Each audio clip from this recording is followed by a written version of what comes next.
A vida é uma corrida. Emílio Santana. Alexandre Rampinelli. Somos nós. Alexandre Rampinelli, hoje, no dia que a gente grava, em algum lugar do mundo é Valentine's Day. E você já mandou a mensagem? Dr. Valentine? Ainda não, mas sempre está em tempo. Eu estou sabendo que ela já foi dormir. Sim, já foi. Nesse horário, já foi. Quer fazer uma declaração agora? Uau! Meu amor, seja muito bem-vindo ao meu coração. Que ele te trate muito bem ao longo desses 18 anos aí. Muito bom. Fala o nome dela, né? Cristiane. E A Cris. eu vou aproveitar essa terça-feira de Valentine's Day para mandar um beijo no coração da Dani. Agradecer a certa audiência que estará conosco. E falar quem está cantando. Eu vi, então eu estraguei a piada. Mas essa voz é clássica do Nando Reis. Nando Reis. Na verdade, essa voz me remete muito ao Titãs. Muito bem. Sabe quem primeiro gravou essa música? Cássia Eller. Cássia Eller. Não conheço o Rapa, mas conheço. Conhece Cássia Eller? Sabe que durante muitos anos o Nando Reis foi o produtor da Cássia Eller e o compositor da grande maioria das músicas que a Cássia Eller estourou sucesso. Aquela do All Star, aquela música é sensacional. Cara, várias. Onde Cássia Eller assim, brilhou, tem o dedinho do Nando Reis. Não sei se nessa dimensão, mas tem o dedo. E fez muito sucesso. Você é um engraçadinho, hein, Alexandre Rampinelli? Vamos falar de corrida, porque a gente não está aqui para falar de música. Não estamos só aqui para falar de amor, não. Nós estamos aqui para falar de raiva, ranger de dente. Eu vou tomar minha água, peraí.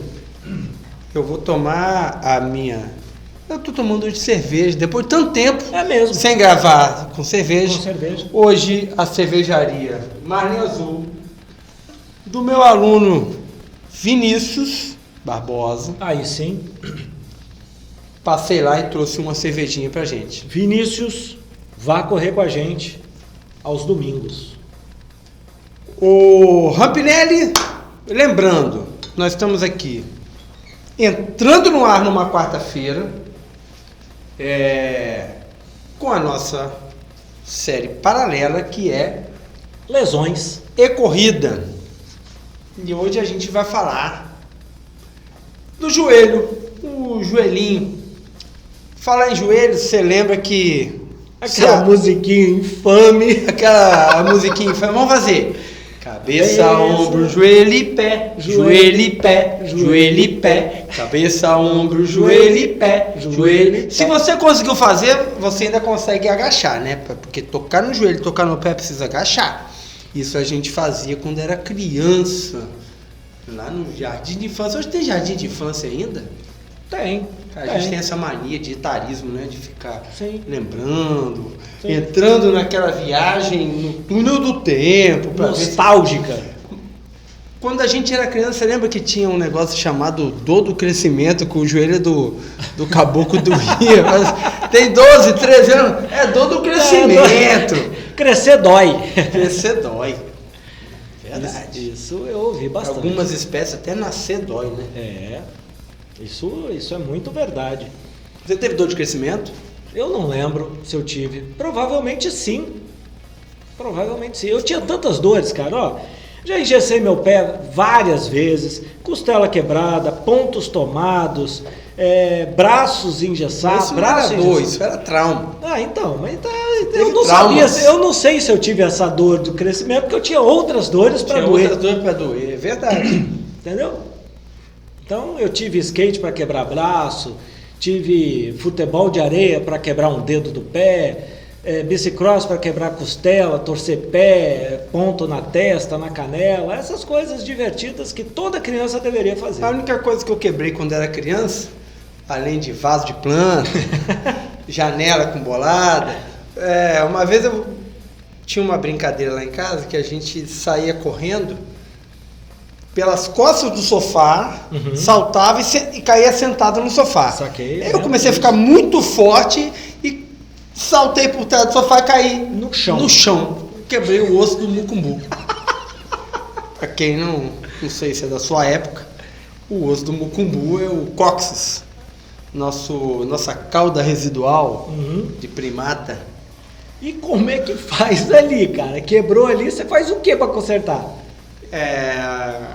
Repouso. Tinha um tratamento com... É uma fissura, né? Não era uma fratura completa, mas tinha um tratamento com ultrassom. Inclusive a pessoa chega para uma criança que tem 11 anos e fala assim, nós vamos fazer um tratamento de ultrassom que você pode nunca ter filho. Uma criança de 11 anos. Porra, animadora, né? Você sai e de lá. E aí hoje eu volto atrás e falo assim, esse tratamento foi uma bosta. Não deu certo, Não deu certo. Tratamento, graças a Deus, foi uma bosta. A Vitória tá aí, cheia de saúde, cheia de vida. Gigante. Cara, vou contar aqui. A Vitória agora a gente sai para andar, a gente sai para se deslocar de bicicleta e ela faz o treinamento intervalado. Verdade. E eu tenho um cuidado de não ficar tolhindo sem necessidade o ímpeto da criança. Sim. Né? Então, porque me dá trabalho, ela dispara na frente, eu não sei se vai vir um carro e tal, fica aquela coisa da preocupação do pai. Mas aí ela entra numa quadra, assim, ela dispara e para lá no final da quadra. Eu comecei a ver que dá pra ficar tranquilo. Dá pra ficar meio tranquilo. Tá. Não, totalmente tranquilo não rola. Mas ela dá aquela disparada e para lá, eu chego, eu também não vou ficar perseguindo. Por favor, né? Pois é. Hoje a gente vai falar, Alexandre Rampinelli, nessa nossa caminhada aí com as lesões, relação com a corrida, vamos falar... Você quer fazer um resgate do que a gente já... Bom, a gente começou falando de lesões, conceituamos lesões no geral. Isso. Depois falamos de lesões de pé, né? A saúde do pé. A saúde do pé. Eu gostei desse termo que você usou nesse dia, que você falou que eu estava preocupado falando de lesão. Você falou assim, não, peraí, não só lesão, a gente vai falar de saúde dos pés. Isso foi interessante. E depois falamos de tornozelo e perna. Muito e aí bem. Um outro aprendizado que perna é do joelho para baixo. Isso aí. E hoje nós vamos prosseguir subindo. Exato. Vamos para o joelho. O joelho. E a articulação do joelho, Alexandre, e amigos ouvintes, é uma articulação que ela faz uma junção ali da coxa com a perna. Tá certo?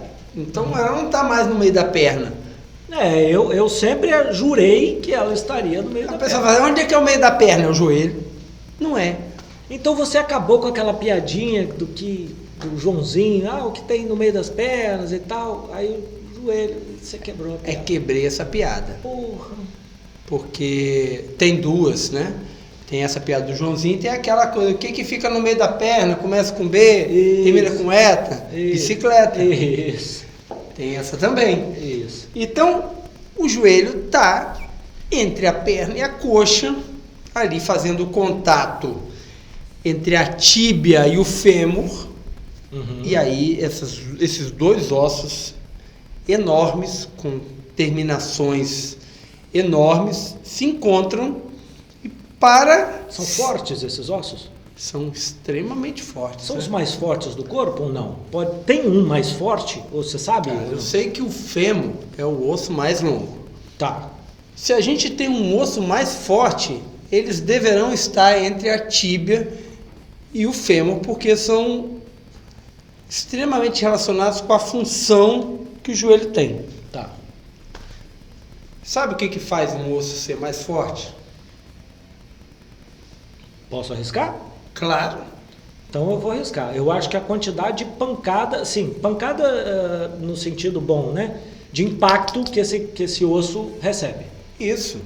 A quantidade de carga que ele absorve. Boa, melhor, mais técnico. Sim. O impacto no fêmur seria uma pancada de um carro, pá, Não, batendo do lado. Aí você acaba fraturando. Provavelmente.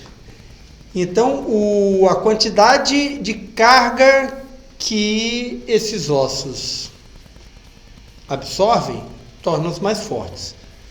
É um dos ossos que normalmente os ciclistas quebram numa queda, né? Depende. Se cai sentado, é um osso que você tem... Aí quebra a bacia, né? Mas você tem um... Então, esses ossos são envolvidos com a absorção da carga, principalmente longitudinal, que é de cima para baixo, que tem a ver com a força da gravidade. Então, esses devem ser os ossos mais fortes do corpo, a tíbia e o fêmur, porque estão em contato ali. A gente tem um outro osso relacionado aí na perna, que é a fíbula, mas como ela é um osso acessório à tíbia ali na perna, né? Ela não faz contato com o fêmur, não faz contato com o pé, ela só faz contato com a tíbia. Ela está numa função mais de estabilidade do que descarga axial longitudinal. Então, a tíbia e o fêmur devem ser os ossos mais fortes, mais densos, né, que a gente possui. A se confirmar com ossos do quadril ou do sacro, que também recebe uma carga axial ali. É importante. São ossos meio chatos, bem compactos, né? Mas trazendo essa associação da tíbia e do fêmur, a gente traz a função do joelho.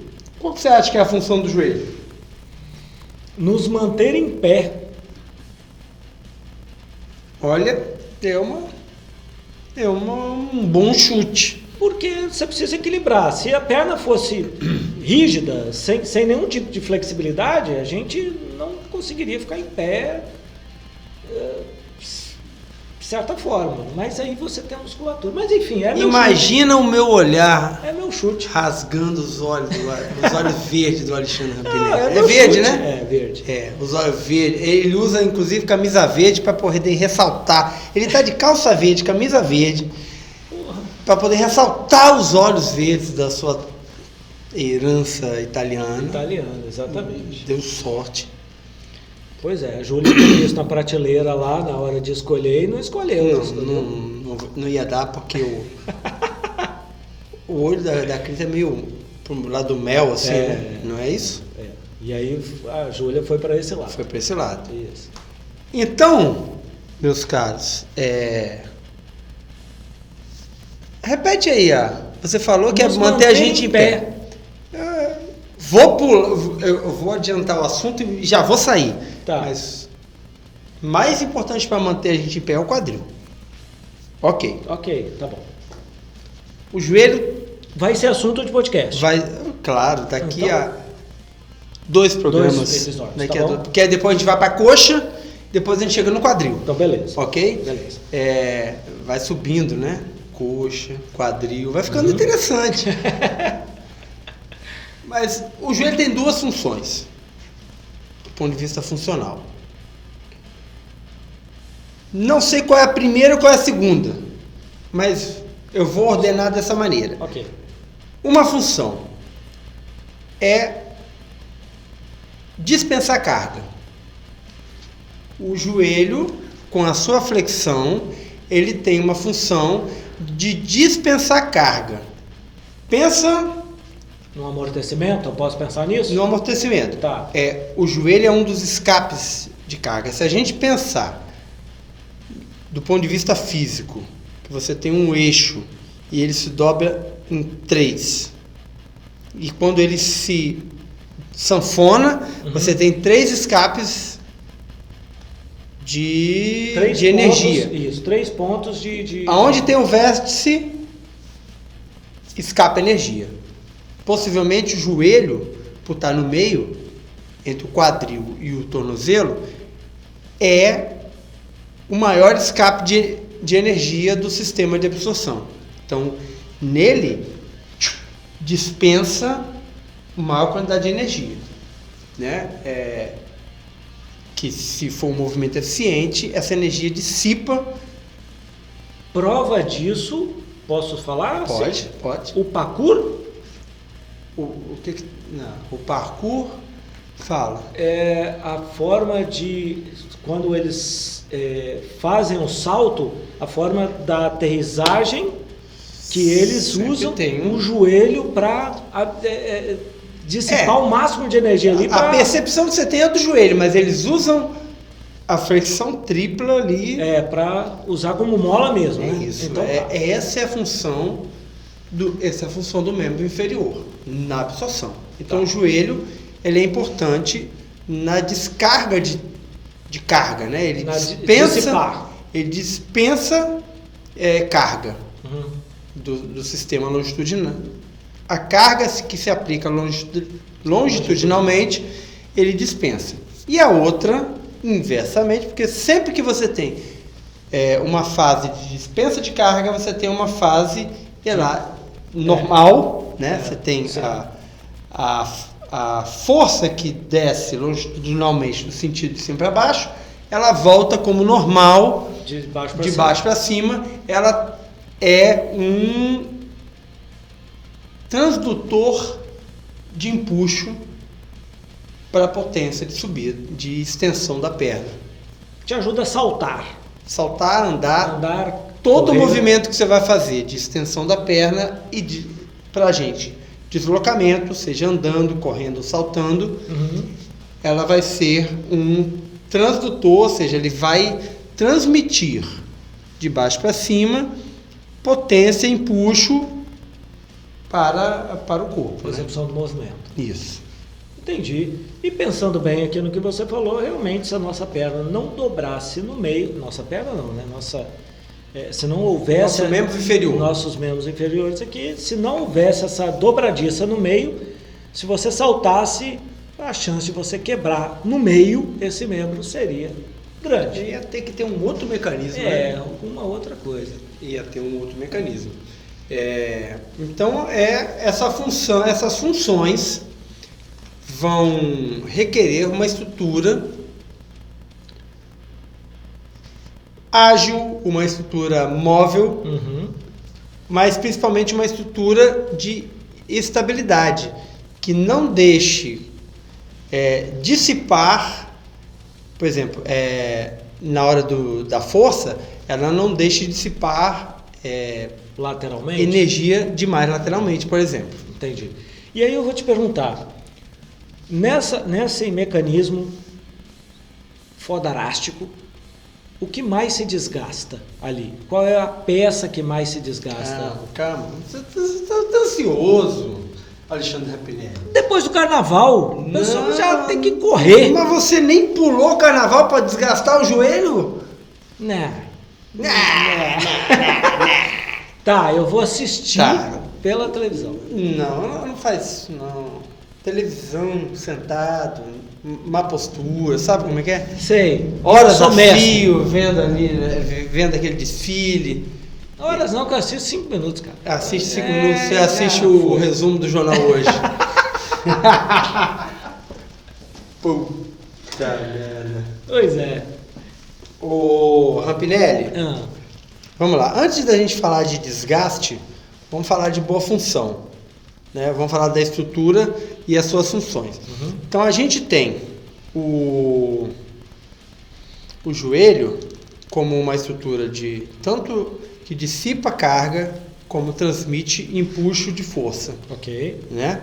E ele é uma articulação que ele também, assim como o tornozelo, o eixo de trabalho dele é anteroposterior, que é da frente para trás, pensando no corpo, né?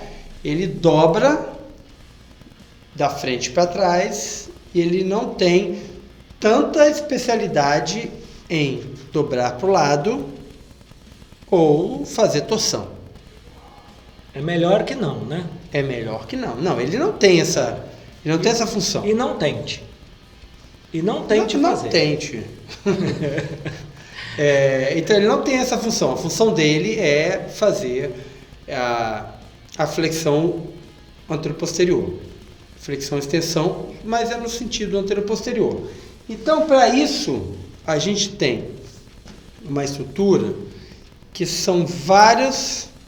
A gente poderia fazer um paralelo a um sistema de roldanas, onde ele tem duas articulações ali envolvidas, que são a articulação do fêmur com a tíbia e a articulação da patela com o fêmur e a tíbia. Aí é uma articulação tripla. Ela se relaciona com 3 ossos, que é a tíbia, o fêmur e a patela, que tem ali... A patela está no meio de uma ligação elástica entre a coxa e a perna, enquanto a articulação da tíbia com o fêmur, tíbio femoral, ela está mais relacionada ao eixo de movimento, né? Então, temos aí 2 articulações que estão trabalhando e a gente tem uma terceira articulação que é acessória, que é a tíbia com a fíbula. Ela também atua ali, mas de uma maneira acessória. A gente vai deixar essa articulação bem... É porque ela não tem tanta repercussão no movimento que a gente consegue perceber do joelho. Entendi. Tá certo? Então, aí a gente tem nessa estrutura a tíbia que desliza com a fíbula, a tíbia que desliza com o fêmur, com uma estrutura ampla, uma articulação bem grande e que se conecta também com a patela.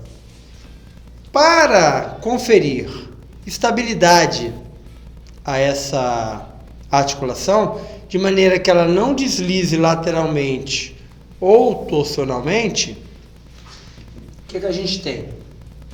Ligamentos. Então a gente tem ligamentos que mantêm a estrutura lateral do joelho. São os ligamentos colaterais, medial por dentro, lateral por fora. E como a articulação do joelho, ela tem 2 platôs, que são os côndilos da tíbia e os epicôndilos do fêmur, que pousam, são 2 estruturas, elas dividem, né, em 2 platôs.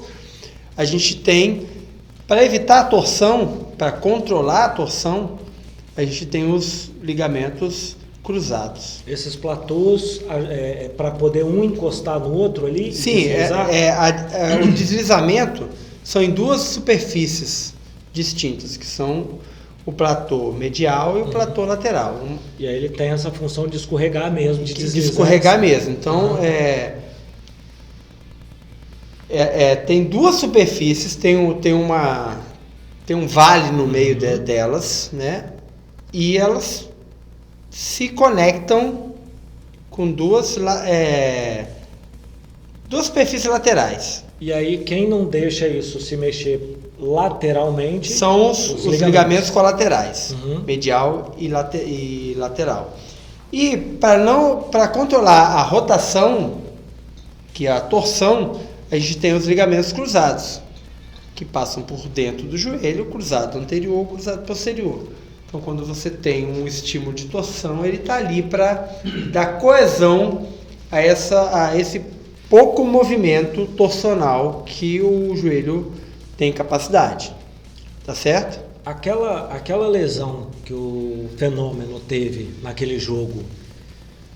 Vou chegar lá. Vai chegar lá? Vou chegar lá. Então, beleza. Mas como a gente falou que é uma articulação que dispensa energia, e a articulação talvez mais importante em dispensar energia no eixo longitudinal do corpo, a gente tem um anexo ali que é super importante, que são 2 coxins, que a gente chama, são discos, que chamam-se meniscos. Tá? Então, entre o fêmur e a tíbia, eles não têm contato direto. Eles têm, entre eles, discos, que a gente chama de meniscos, que se interpõem entre essas estruturas para ajudar no deslizamento das superfícies articulares. Tá certo? Uhum. Então, esses discos, eles aumentam a capacidade de absorção de impacto entre os ossos à medida que eles, quanto mais axial, longitudinal, ou seja, quanto mais reto tiver a articulação do joelho, maior a importância do menisco, e como também é uma articulação móvel, à medida que ela vai aumentando o ângulo, ela vai dissipando energia para outras estruturas. Uhum. Né? Mas tem um primeiro impacto de carga, é o menisco que dissipa. Né? E a gente tem, então, esse ligamento cruzado, ele tem 2 funções.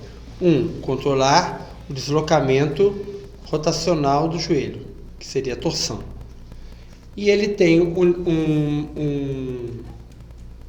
uma função de, na flexão e na extensão, controlar o excesso de extensão, quando você empurra o joelho para trás, e de flexão, quando você empurra o joelho para frente. Tá certo? Uhum.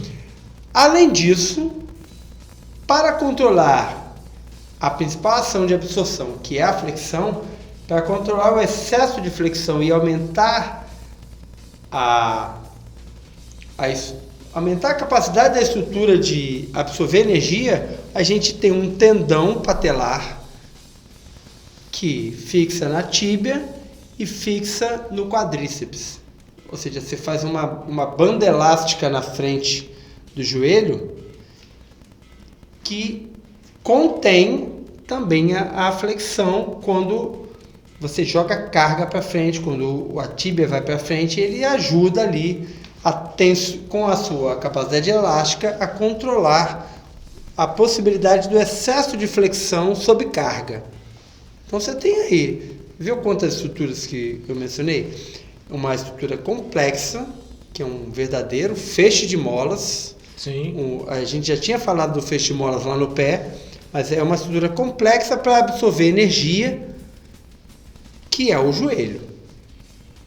Ajudando isso, ainda temos uma cápsula articular, ou seja, várias membranas que envolvem o joelho, que dão coesão a essas estruturas. Então, você tem ali uma estrutura, a natureza dela é de ser muito coesa e de ter uma dissipação, uma capacidade de dissipar carga muito grande. Pancadas deve prejudicar muito essa parte que não deixa essa movimentação lateral, certo? Uma pancada. Eu lembrei, deixa eu te falar o que eu lembrei. Aquela contusão do Zico.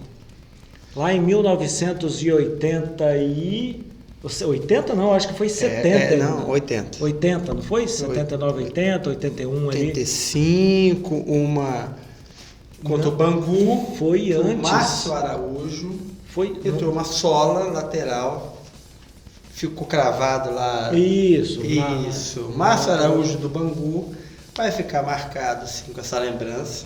E aí foi lateralmente e fez um movimento que o joelho não estava preparado para fazer, certo? Ou não?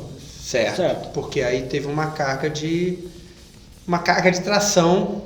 Foi isso que me veio à cabeça. A gente falou isso no episódio anterior. Sim. Né?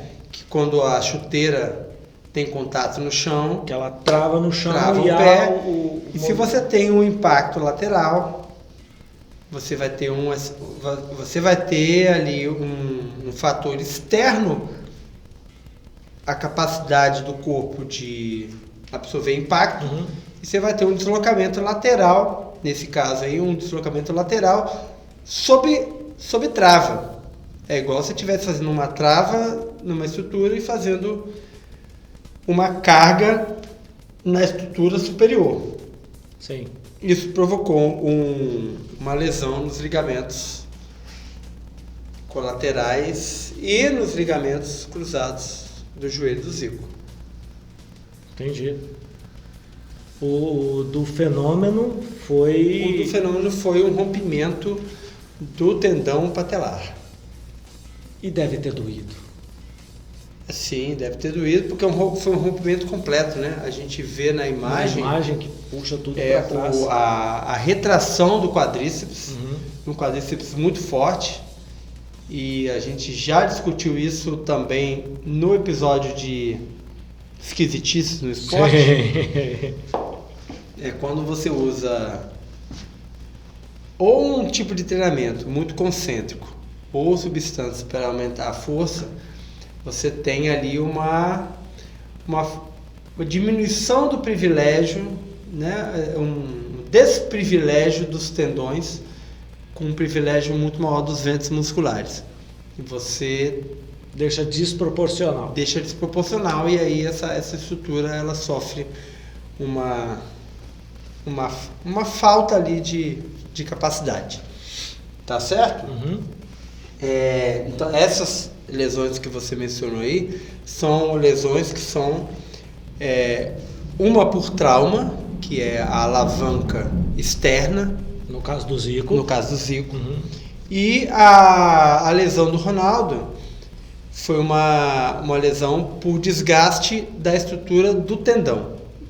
Não foi uma coisa súbita, ou seja, ele já devia ter avisos, inflamações e dores. O tempo todo. E aí a insistência da carga sobre o tratamento, possivelmente ele já fazia tratamentos, mas a quantidade de carga é maior que a capacidade do tratamento de regenerar, e aí teve a ruptura importante, porque é um atleta que tinha muita capacidade e tinha uma exigência máxima. Na época, o melhor atleta de futebol do mundo, né?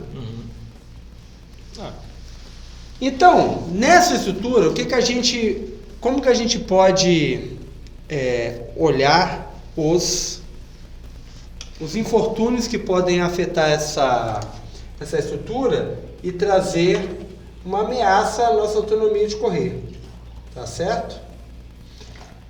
Vou começar pela patela. A gente tem a patela com uma estrutura que um osso coberto na sua porção, que faz contato com o joelho, ele é coberto por cartilagem e ele se relaciona ali com as partes cartilaginosas da tíbia e do fêmur. A patela é aquele que você joga para um lado e para o outro ali em cima do joelho. Isso, é um disquinho. Boa. Que ele fica ali. Qual é a função da patela? Aumentar a coesão da articulação. Dar um estímulo ali de contenção. Aumentar a sensação da articulação de que tem uma contenção, uma estrutura. É um batente. É um batente. É um limitador ali, né? Isso. Pode ser encarado como um limitador, ele é uma terceira peça que faz dentro da estrutura ali um sentimento de coesão, de contenção. Isso. Um abraço ali, melhor termo é contenção. Isso. E aí, Se você desgasta essa superfície, você tem ali um fenômeno chamado condromalácia. O que é malácia? O mal, né? A dor. E a patela, condromalácia da patela, condro vem de eu sempre engasgo nessa. Não tem o menor problema. Condro é a coisa da cartilagem. É o substantivo, o adjetivo referente à cartilagem. O desgaste da cartilagem, o mal à cartilagem da patela vai se chamar condromalácia patelar. E essa condição, ela provoca dor, provoca diminuição da função, né? E ela está relacionada com tanto o desgaste natural do contato ali, ou natural ou por excesso de carga, e também pela condição do quadríceps de manter a contenção que é exigida da patela e do ligamento patelar no sentido anteroposterior, no controle do movimento ali do joelho. Ok? Então a gente tem esse mal aí que é o desgaste da patela, e a condromalácia patelar é dividida em graus, tem administração, tem resolução, seja fisioterápica, seja de tratamento, ou seja com implementos farmacológicos, tá? Depois a gente vai aí passar para o desgaste das superfícies articulares da tíbia e do fêmur. Também ou pela natureza, ou pelo excesso de impacto, ou por uma disfunção do menisco, que propicia excesso de contato entre essas articulações. Excesso de peso impacta? Influencia? Excesso de peso impacta. Excesso de peso impacta tanto na saúde do menisco, quanto na capacidade da musculatura de absorver. Excesso de peso, que eu quero dizer também assim, alguém que carrega muito peso, tenha uma função laboral desse tipo. Alguém carrega o próprio peso. Mais o outro peso. Isso, mais o outro peso. E a estrutura não consegue conter. Você tem um excesso de peso, você tem um prejuízo do menisco, você tem uma possibilidade ali de desgaste dessas estruturas. Aquelas provas, aí me fale o nome, mas de levantamento de peso, aqueles caras fortes, aquelas mulheres fortes, que pegam o peso do chão, do zero ali. Sim. Pá, joga na altura do peito ali, faz 3 movimentos ali para jogar o peso para cima. Joelho grita nesse esporte. Depende. Depende? Ele é extremamente exigido, como eu falei. Talvez seja a estrutura ali mais importante na dispensa de carga. No primeiro movimento, você percebe até que ele joga para trás o peso, ele dobra um joelho, joga um pé para trás para poder, eu acho que... na finalização, no último, que é o split, isso, que é o split jerk. Do peito para cima, né? Isso. Né? Então... Essa é a parte mais fácil. O mais difícil é quando você faz a primeira absorção, né? Que você puxa e crava lá no agachamento profundo, no deep squat.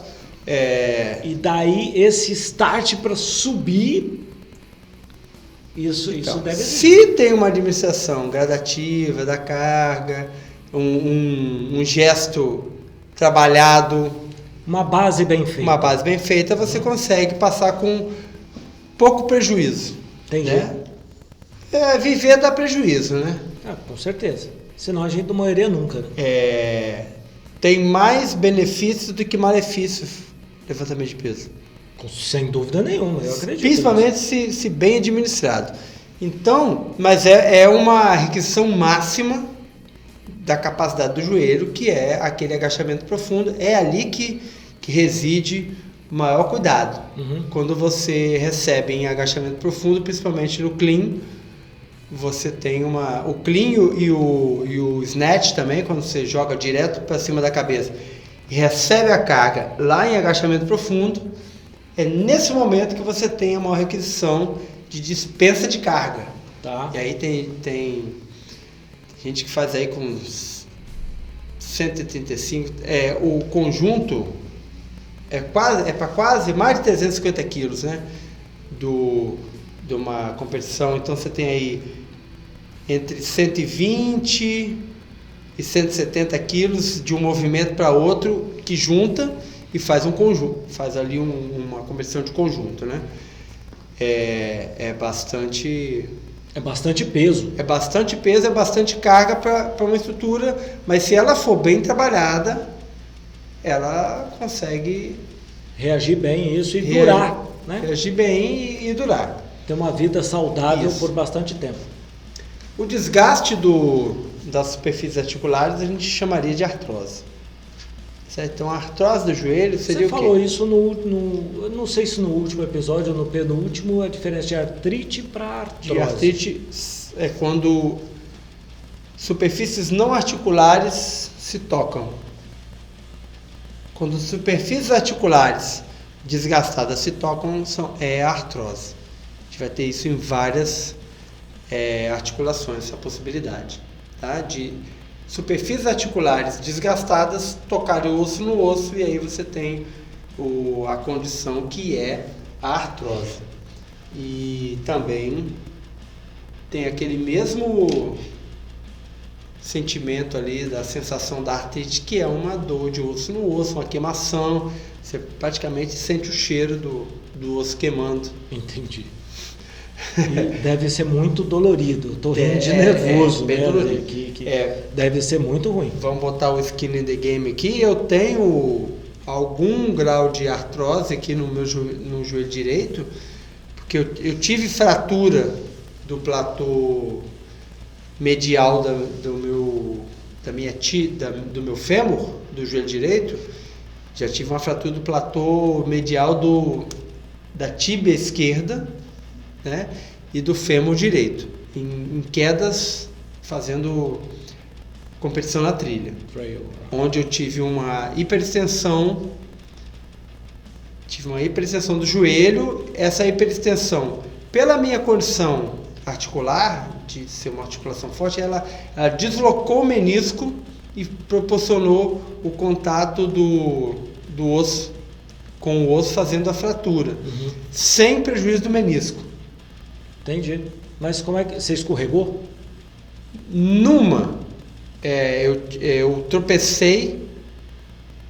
Vamos lá, a primeira fratura que eu tive, eu tropecei com a perna direita, aterrissei com a perna esquerda travada numa raiz e o joelho virou para trás. Ai. E aí essa hiperextensão com o deslocamento do menisco medial para trás proporcionou o contato do fêmur com a tíbia e fez uma fissura na minha tíbia esquerda. De outra vez, aí uns 3 anos depois, eu tive um escorregão com a perna direita, o último degrau de uma trilha no Pico do Itacolomi.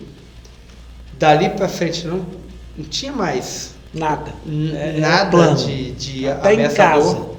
E era uma corrida de 55 km, eu estava no quilômetro 8,5. Putz! E ali eu escorreguei, bati com o joelho, com o calcanhar e o joelho em extensão, e ele virou o joelho para trás. E dessa vez o menisco escorregou para trás e bateu o fêmur na tíbia, e quem levou o prejuízo foi o fêmur, né? E quero nem pensar no quanto que isso doeu. Nessa contusão do joelho direito, houve uma lascadinha ali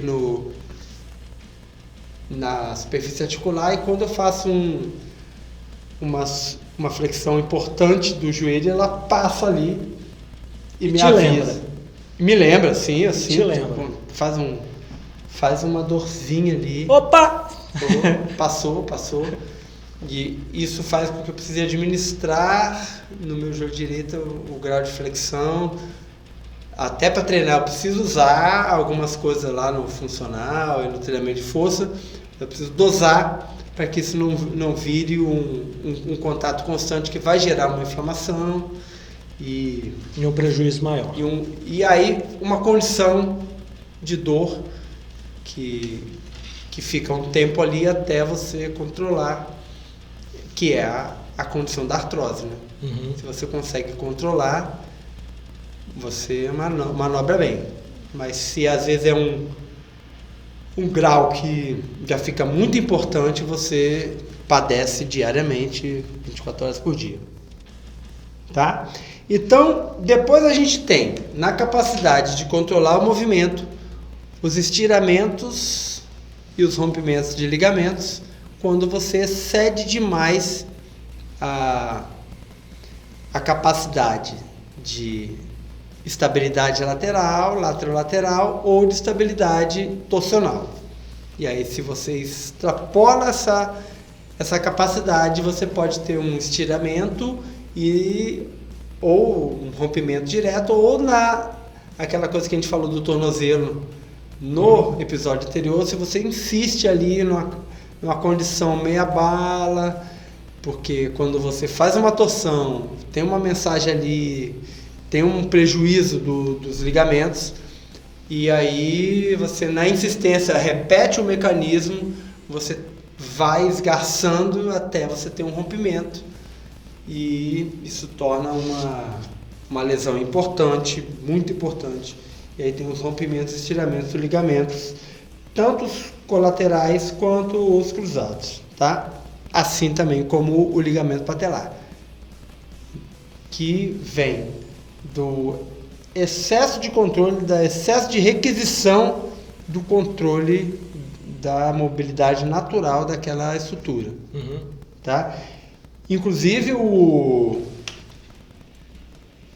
a diminuição da capacidade dos ligamentos cruzados de controlar o avanço do joelho, eles começam a sobrecarregar o ligamento patelar, assim como a diminuição da capacidade excêntrica de absorver carga do quadríceps, ele sobrecarrega o ligamento patelar. E aí a gente tem os meniscos, né? Se você recebe cargas sucessivas ou você não tem uma condição de absorção tão boa, que aí depende tanto dos ligamentos, é global da articulação, né? Uhum. Você tem uma capacidade global diminuída de absorver, de dispensar a carga, você começa a sobrecarregar o seu menisco, que é aquele disquinho. Isso vai para algum lugar. Vai para algum lugar. Sim. Isso tem relação tanto com a qualidade das estruturas envolvidas, quanto com a qualidade do movimento que você consegue executar. Dependendo da qualidade do movimento, você aumenta a sobrecarga na estrutura física. Então o menisco começa a sofrer impactos ali em posições desconfortáveis, por exemplo, em hiperextensão, em torção. Ele começa a sofrer impactos ali em bordas que vão gerar desde pequenas rachaduras na composição da borda do menisco. O menisco é um disco de cartilagem. E ele, dependendo da carga que ele recebe, ele tem ali uma rachadura, uma cisão, que pode ser desde uma lasquinha até uma ruptura completa, no sentido ali né, que rasga a circunferência de um lado para o outro. Ele faz ele pode raio, de uma vez só fazer um raio, e romper em dois. Nesse caso aí fica bem complicada a regeneração. Tem gente que ainda precisa fazer a meniscotomia, né? Que ele quebra de um jeito tão grande que você precisa retirar o menisco ali. Hoje tem próteses, mas ainda tem gente que passa sem o menisco, né? Entendi. E aí você perde essa... Aí você perde essa proteção natural. E aí pode passar só com a qualidade muscular, mas precisa ter muita qualidade muscular do quadríceps para poder absorver esse impacto. E também uma educação de movimento que você eduque ali a sua mobilidade, né? Para não passar de alguns pontos de mobilidade que vão promover o contato excessivo da superfície articular. E a gente tem um evento também que são as inserções dos músculos adutores, que são esses que ficam bem mediais à coxa, bem do lado de dentro. Uhum. Eles são vários adutores que se terminam ali no joelho, pela parte de dentro, que a gente chama de pata de ganso, que são as terminações ali, as inserções do adutor magno, do sartório e do grácil. São músculos adutores que se fecham ali numa estrutura ligamentar, que são 3 músculos que terminam. E essa pata de ganso está muito relacionada à elevação do joelho e à flexão do quadril. Os músculos adutores estão muito relacionados ao controle da flexão do quadril e da flexão do joelho, e pode fazer ali uma tendinite por excesso de carga ou excesso de repetição.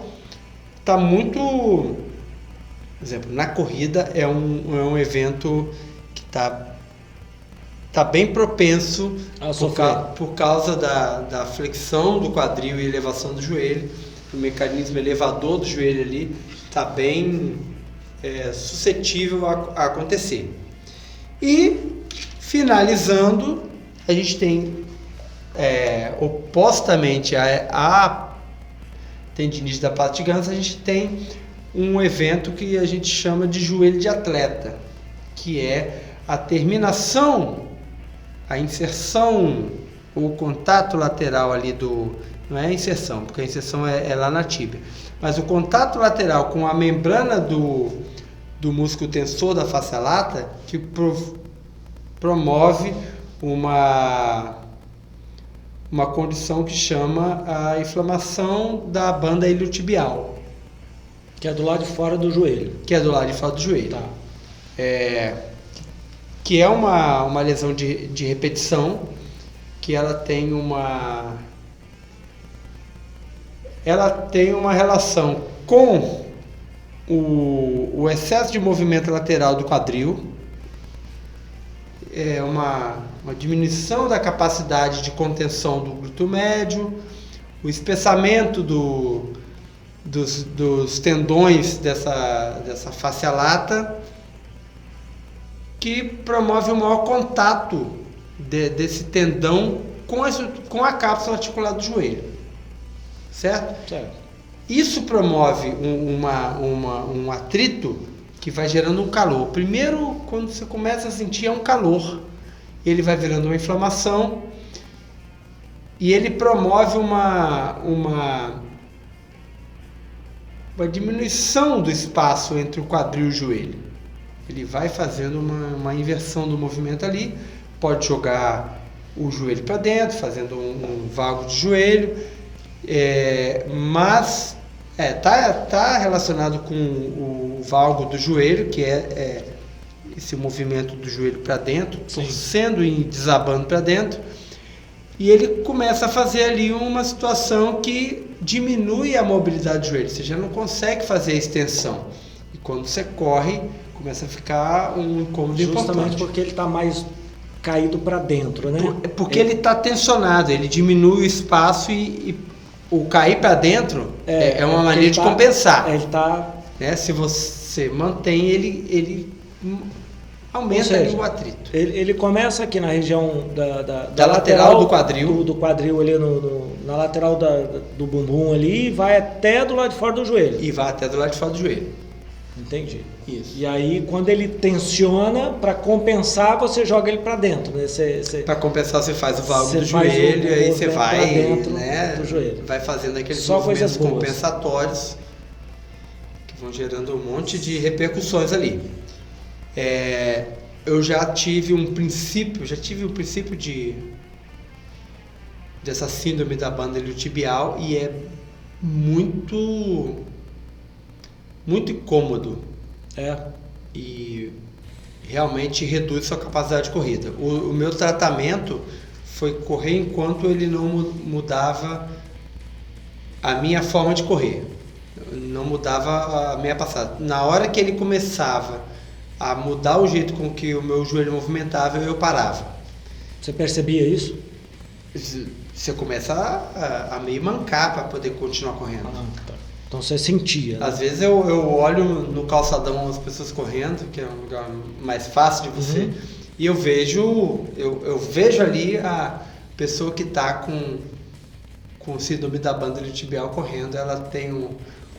Ela manca um pouquinho, o joelho não flexiona tanto e tem um válvulozinho de joelho para compensar essa extensão. Essa retração que tem da parte lateral da coxa. Entendi. E aí você acaba perdendo capacidade de mobilidade para a corrida, prejudica no andar do dia a dia? No nível que eu cheguei, só doía quando estava correndo. Tá. Possivelmente, se alguém tentar e desenvolver uma capacidade, uma condição mais aguda, vai atrapalhar até ficar em pé. Tratamento para isso? O tratamento, vamos lá, vamos fazendo o retorno, né? O tratamento para essa síndrome da banda iliotibial é fazer a reeducação da função do glúteo médio e administrar a carga. Tá. Ou seja, fazer essa administração do volume de corrida, da intensidade, à medida que você consiga não entrar num estado crítico ali, agudo de dor e incômodo. Que precisa compensar. Tá. Né? A pata de ganso, inflamação da pata de ganso, fazer também uma reeducação funcional da função dos adutores, fazer uma descontração dos adutores que provavelmente estão recebendo muita carga, verificar se tem uma reação lateral, ou se eles estão sendo muito exigidos porque você tem deficiência de força na parte lateral da coxa e aí a parte medial está sendo muito exigida. A questão dos ligamentos que fazem o controle do excesso de movimento lateral e torsional do joelho está bem relacionada à educação de movimentos que exigem controladamente essa função. Ou seja, e a gente vê isso muito nos pós-operatórios, você exigir torções e mudanças de direção, por exemplo, de deslocamento, onde você controla esse movimento torsional, você fazer estímulos de descontrole da aterrissagem, por exemplo, para a capacidade lateral de absorção de absorção da carga, principalmente quando você corre, quando você salta. Quando a gente fala aí do desgaste de superfície articular, Talvez o aumento da qualidade muscular faça você aumentar a contenção do excesso de movimento que te leva a fazer contato das superfícies articulares. E existem também tratamentos farmacológicos aí com infiltrações de líquidos que simulam, principalmente o ácido hialurônico, que simulam o conteúdo líquido da cápsula articular do joelho. Porque o joelho é uma cápsula que ela contém um líquido composto ali por várias substâncias, condroitina, servem para lubrificar, glicosaminas, que servem para lubrificar, tipo um óleo grosso ali que serve para lubrificar. Inclusive, quando você tem uma pancada no joelho e você tem aquele inchaço, aquele edema, ele aumenta a quantidade de líquido para poder nutrir a estrutura que está machucada. Todo edema, a função dele é aumentar a nutrição da estrutura machucada. Então a gente tem que ter muita parcimônia no controle do edema. Às vezes você precisa do edema para poder fazer a cura da estrutura, certo?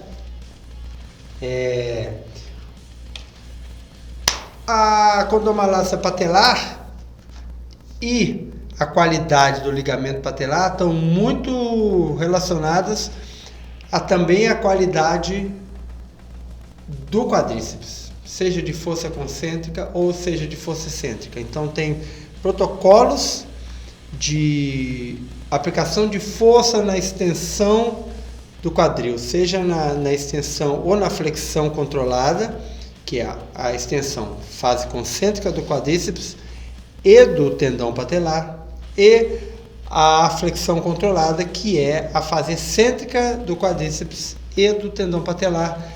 Tem protocolos para trabalhar isso com isometria e requisição excêntrica, que aumentam a capacidade, restituem a capacidade dessas estruturas de absorver carga.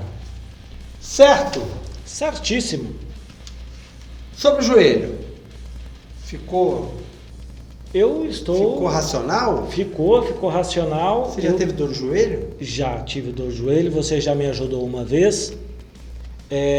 Resgata aí, qual era o incômodo que você tinha no joelho? No joelho esquerdo, eu tinha um incômodo de... Quando eu estava correndo, isso há muito tempo atrás, mas há muito tempo atrás. Eu estava correndo, eu sentia, quando eu bati o pé no chão, eu sentia um choque no joelho, no meio do joelho.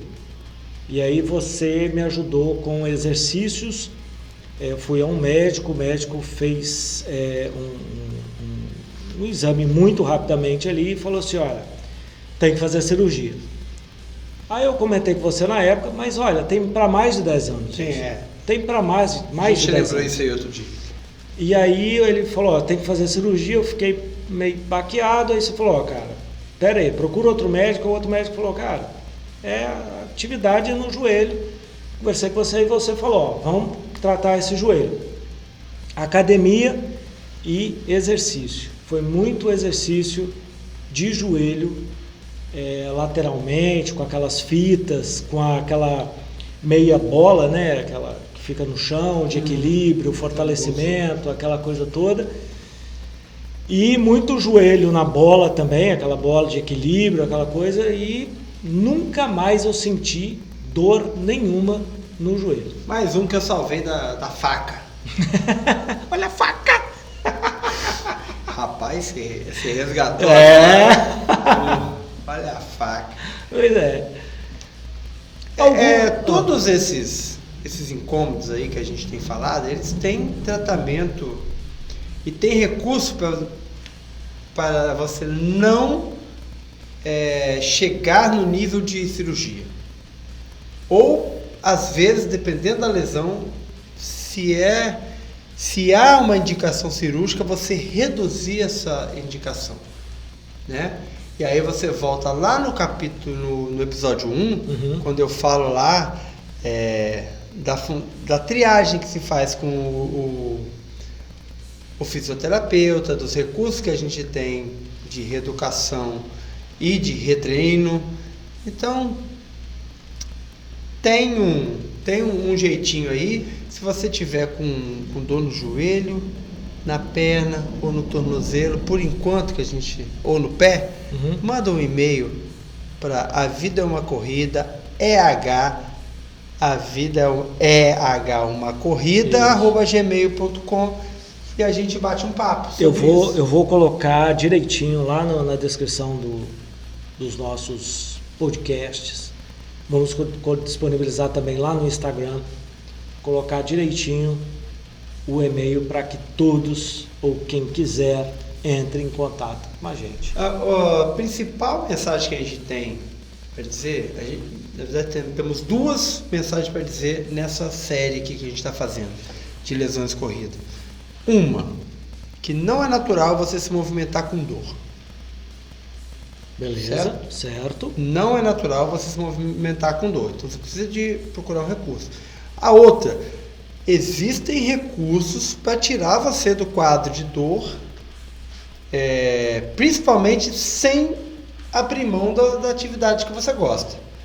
Então, procure sempre essa orientação quando você for procurar o profissional que vai tratar você, de que é possível você reduzir os seus incômodos, reduzir o seu processo de dor, reduzir a sua lesão, na maioria das vezes sem deixar de fazer em algum grau a atividade que você gosta, a sua atividade principal. Eu vou complementar ainda que aí entra uma preocupação minha e um cuidado que eu tenho, que é sempre, o que o Emílio falou agora é a visão especialista, né, todo o conhecimento dele, mas a minha visão de leigo é sempre o seguinte: quem quer fazer atividade física, fazê-la sem se matar, sem se machucar, sem se lesionar. Então, por isso que eu faço esse monte de pergunta de baboseira. Às vezes você,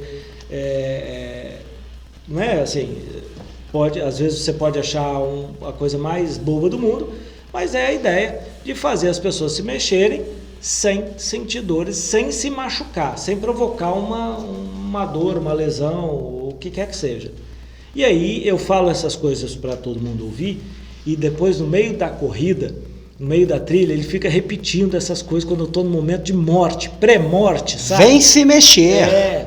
Ele fica falando... Sai do sofá. Tire essa sua bunda fétida e gorda. Ele fica repetindo essas coisas para mim, eu morrendo lá, dissolvendo. Sabe e ele por fala, quê? a vida é boa, a vida é uma corrida. Porque o coach é uma falácia. Essa muleta que são essas frases motivacionais.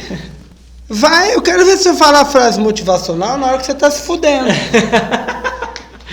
Na 12ª vez você está subindo lance de escada no sol, 32 graus. No 10º minuto de 20 na escada. Ali é terrível. Mas a ideia é que... A vida do coach não é fácil, não. Mas a ideia é que você possa se movimentar sem se machucar. E a visão do Emílio é a visão extremamente técnica e corretíssima em cima das coisas. Março tá chegando, tá cheio de corrida aí. Vai treinar, para de enrolar e não treina com dor, não. A vida é uma corrida. Se eu fosse você, ia treinar. Up.